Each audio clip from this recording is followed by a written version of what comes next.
Just creates a little atmosphere, a little drama, and it's fast. Okay. How you doing, Mr. Lee? Great. I was curious, as a longtime artist, have you found, despite what anybody else has said, despite the praise on your work or anything like that, have you found yourself in a spot where you're doubting yourself as an artist? Have you like, just no, I'm not feeling it. I don't think I could. Like early on in your career, I'm sure. But if you have, how did you overcome that? Okay, so the secret to being productive in life, have a lot of kids. I have 9 kids. I've shared this before. I have 9 kids. Yeah. Woo! I have 9 kids, and so if I'm sitting there at 2 in the morning working on a deadline, I go like, well, the college tuition, the damn horse in the corral, none of that is paying for itself, right? I have to get this stuff done. So it's a great motivator, but also you have to understand the hard part is finding the energy to do it. Like once you kind of have mastered the ability to kind of construct a figure or draw something, it's really finding the enthusiasm, right? Is that what you're talking about? Yeah. To sit down and put the time in. And a lot of it, I think, is like anything else that maybe we're not accustomed to, or something we don't like losing weight or trying to do something that we've never done before, is that you build up to it. You're not going to sit down and draw 8 hours in a chair tomorrow, right? You give yourself like a little guide, a schedule, and you start half an hour and you build up to it, to the point where you can draw, I think the most I did is like 25 hours. Has there been a spot where, like, I mean, despite anybody else saying, "Oh yeah, you're really good, you're the shit at this," have you ever been like, just no, I don't agree with you. I still got loads and loads and loads to do before I can go really just put myself out there or anything like that. Have you ever been in that spot, like before you were professional, or even in your beginning professional years, where you're just like, what am I doing here? Has that feeling ever just kind of like attacked you in any sense? Not feeling good enough? Yeah, despite You mean like having haters? Like friends? What? I'm sorry. I'm trying to grasp this. No, just like Not having people supporting you in what you want to do? yeah, no matter how many people do support you, have you ever stood there just like, no, regardless of the amount of support that I have, I'm not confident in my work right now. Right. Has that ever happened?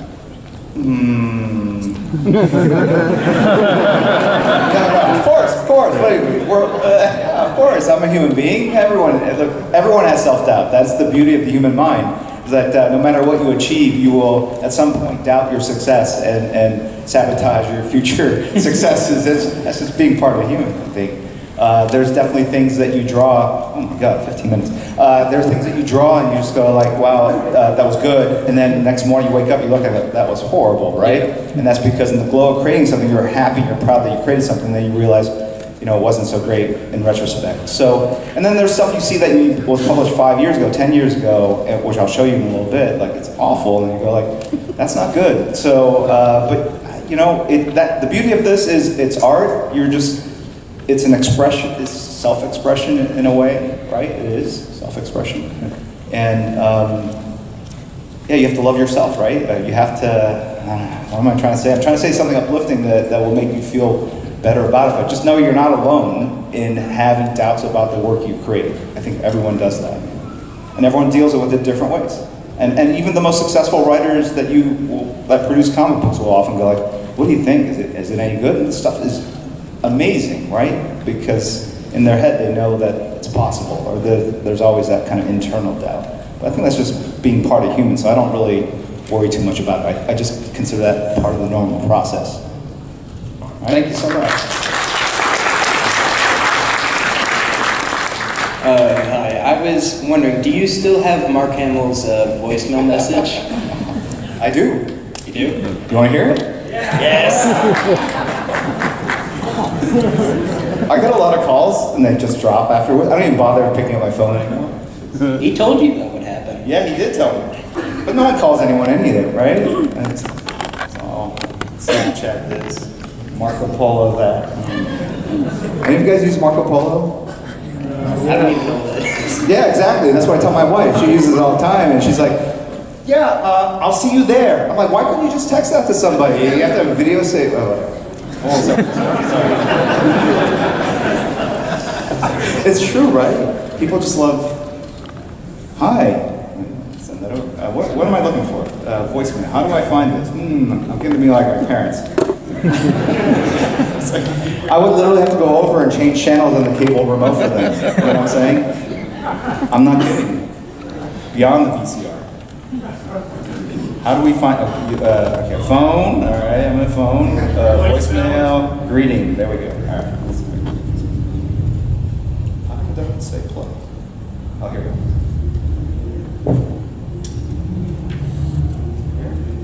Speaker? Sorry.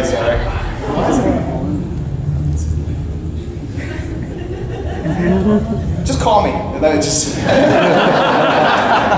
on a second.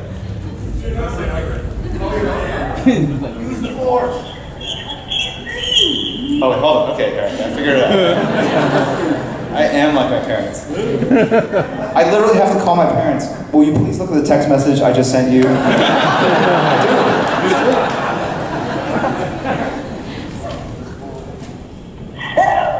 You wanted to speak with Jim Lee. You can't come to the phone right now, and the reason is multiple choice. Is it A, his 9 children? Is it B, his notorious struggle with deadlines? Or C, I've got him bound and gagged, dangling over a bag of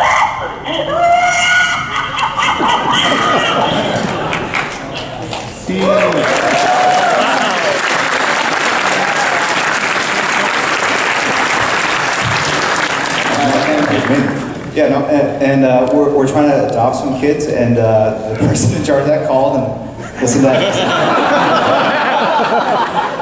Pray for us, please. Yes. Mr. Lee, first, I like this Mr. stuff. I don't know when it transitioned from yo, bro, to Mr. Lee. I'm digging it. First, I wanted to thank you. A lot of your work became my home when I was deployed. I was deployed both to Iraq and Afghanistan. And that was our getaway, our connection to home.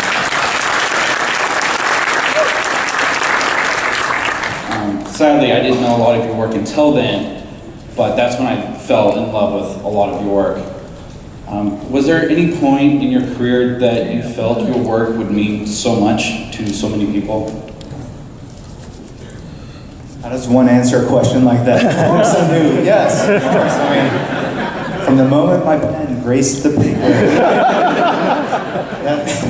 thousands of. No, I did not know. I got it, like I said, I got in this business for selfish reasons. I don't want to deal with other people, and I thought I could just work from home and emulate the people I loved as a kid: Stan Lee, Jack Kirby, John Byrne, Frank Miller. And then it became all this. It became like something else, and then millions of people started buying comics. At the time when I started in the business, I think the best-selling comic book sold about 150,000 copies. By the 90s, we were selling X-Men, 7.7 million copies sold.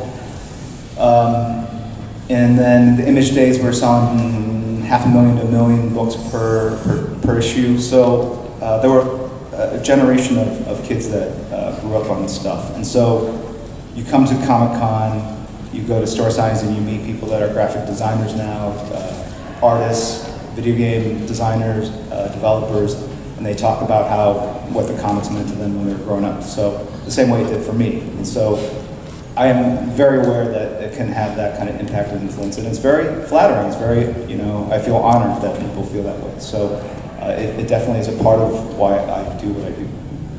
One last question. I work with a lot of disabled vets, and one of my friends who is disabled could not come because of certain restrictions, but I told him I would try everything in my power to see if I could have you sign this for him. Sure. How much time? 7 minutes. Okay. Hello, Mr. Lee. My name is Marco. No affiliation to the app. I like that. I know a lot of artists get into the zone when they're about to draw. Is there anything that you do in particular, anything that you listen to when you're about to start doing work? I listen to a lot of Howard Stern. Hit him with the honey. It's very juvenile. No, it's look.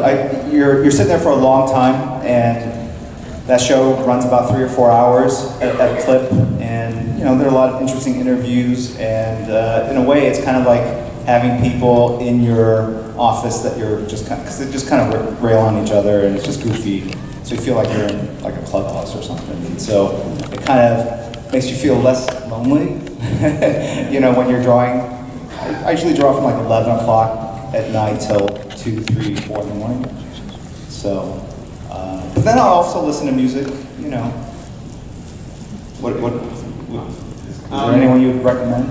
Yeah, I listen to a lot of podcasts. I listen to Brilliant Idiots, and yeah, listening to people talk like that in the room is really helpful. And I figured you give a lot of people art, so I'd like to give you some art. I just drew standing in the line. I also wrote my Venmo, so you can send me money.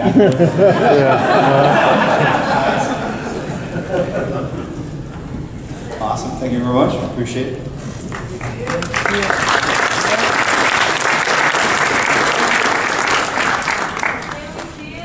Yeah, Oh, yes. let's see it.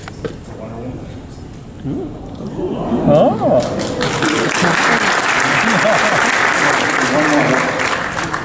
Hi, Mr. Lee. I used to draw more. I don't know what happened. Maybe my answers got longer. I don't know. Go ahead. Yes. I grew up collecting comics when I was back in middle school and high school, and I had parents who were pretty spendthrift and poor. And I remember I used to skip lunches because I was saving money to buy comic books, and you were pretty much my favorite artist. Kind of took a different path because I had similar parents and they wanted me to go into medicine, and I'm actually a doctor now. And Dude, strangely, Safe road. Oh yeah. Okay, sympathy for me, man. I could have done that. Saving lives, whatever. I'm saving humanity, diversity. so unfortunately, when I went to college and med school, I pretty much stopped collecting comics. But you've always been my favorite artist, and to this day I still buy a lot of your stuff, such as this t-shirt, and when you got into DC, I actually have one of the Superman statues that you did. Tried to catch you at WonderCon, and this is actually my first time at Comic-Con. I was wondering if you would take the time to take a picture with me after this event. Absolutely, of course. Thank you.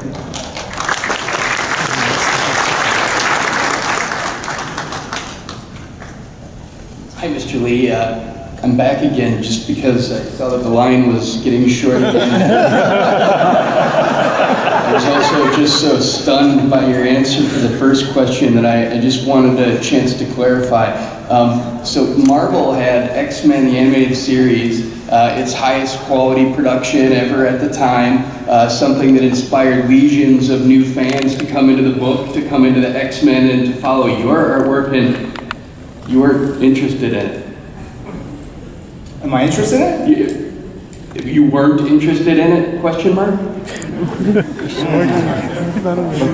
I just haven't seen a lot of. I haven't seen a lot of cartoons in general. What about the Wildcats or the Gen 13 movie? I didn't see those. we produced those. So. Any comment on why the Gen 13? I just thought, I was surprised that I thought that there would be a little bit more vanity. Maybe I would be a little bit more like, oh my God, my artwork is being adapted.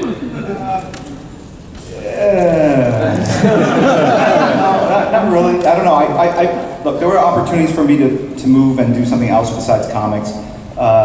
but I chose to stay in comics because I love comics. I love the art form, I love the collaboration. This is where I have the most fun. So I'm happy when they make a movie or adapt something into a film. You see it, it's interesting, but at the end of the day, my choice is the primary source of material. So, thank you. Thank you. I have to cut it off, I'm sorry, because we only have 5 minutes left. Sorry. I'm going to bring up Scott Williams up on the stage real quick. Scott, can you come up?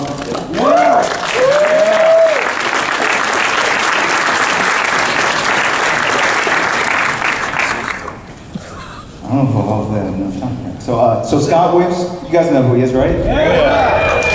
All right, then I need to introduce. No. Look, so Scott Williams is the longtime inker. I've known Scott since 1987 when I first came here for my first Comic-Con. He and Will Picasso invited me in. We shared a hotel room. We split a hotel room. And we would do commissions here, take a list back to the hotel, and all we would do was draw all night. $20 a pop. We thought we were kings of the world. We were making it rain. It was. It's under the illusion.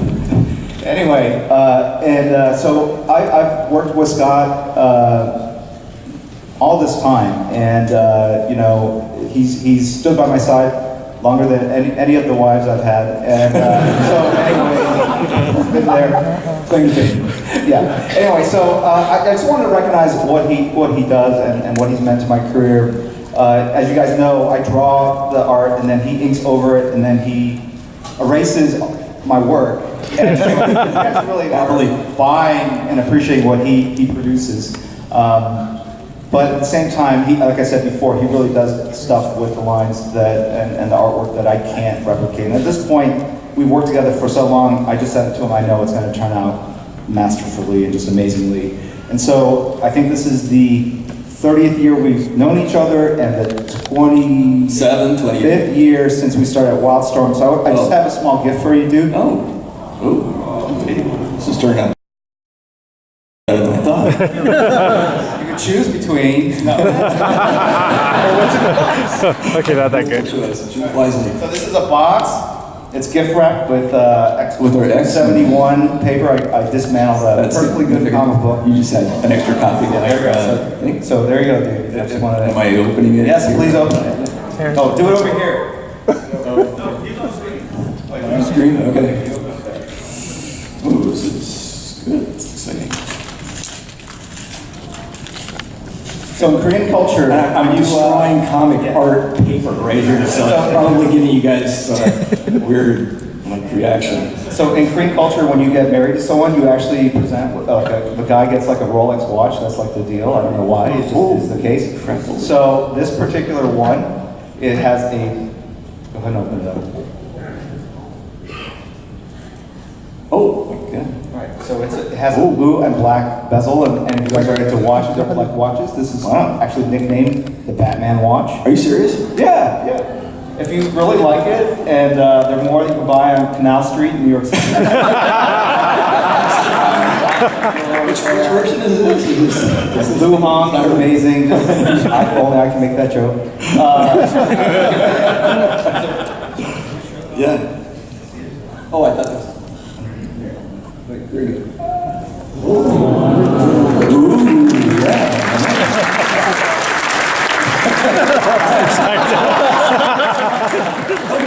This is, I just know like in football, like sometimes like the quarterback will buy the lineman nice gifts. But usually they have your back. Usually it's like they're protecting your blind side. I'm not sure if that's. All right, and we're all advancing in age, so I didn't know if that would be in opportunity.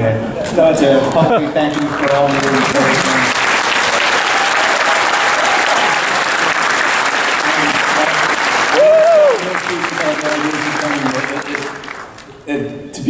To be honest, and I know we just got another minute or two, but quick story.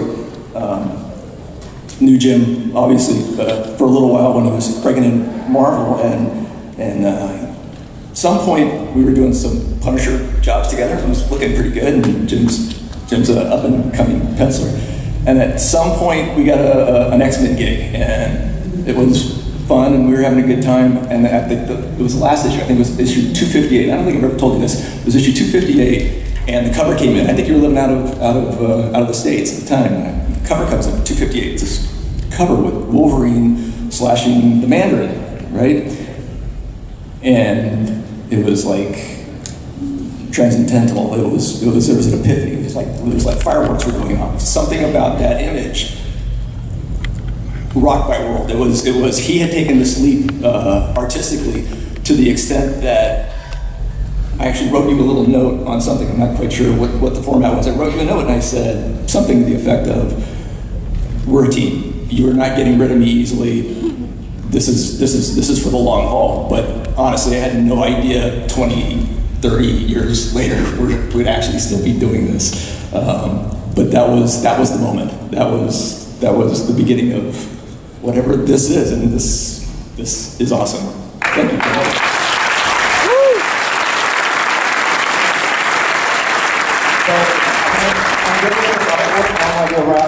I'm going to do the contest at the how-to because we're not out of time. So there's a guy, the serviceman, I'm going to give, hello? The guy that was here talking about how he liked the comics, he asked a question. He served overseas. Okay, and then the other guy that gave me the Wonder Woman draw, if you guys can come up, I'm just going to give you these two questions.